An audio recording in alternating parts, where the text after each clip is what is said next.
அவர்களிடம் இருக்கும் வேதத்தை மெய்ப்பிக்கும் ஒரு நபி அல்லாஹ்விடம் இருந்து அவர்களிடம் வந்தபோது வேதம் வழங்கப்பட்டோரில் ஒரு பிரிவினர் அல்லாஹுவின் வேதத்தை திடமாக தாங்கள் ஏதும் அறியாதவர்கள் போல் தங்கள் முதுகுக்கு பின்னால் எறிந்து விட்டார்கள்.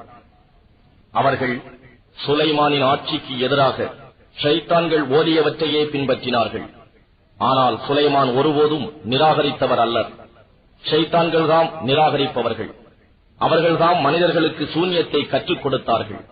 இன்னும் பாபிலோன் என்னும் ஊரில் ஹாரூத் மாரூத் என்ற 2 மலக்குகளுக்கு இறக்கப்பட்டதையும் தவறான வழியில் பிரயோகிக்க கற்றுக் கொடுத்தார்கள்.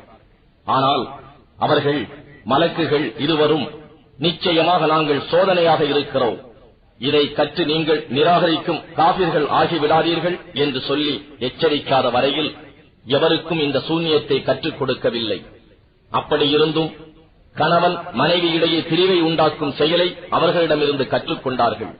எனினும் அல்லாஹுவின் கட்டளையின்றி அவர்கள் எவருக்கும் எத்தகைய தீங்கும் இழைக்க முடியாது. தங்களுக்கு தீங்கிழைப்பதையும் எந்தவித நன்மையும் தராதரையுமே கற்றுக்கொண்டார்கள்.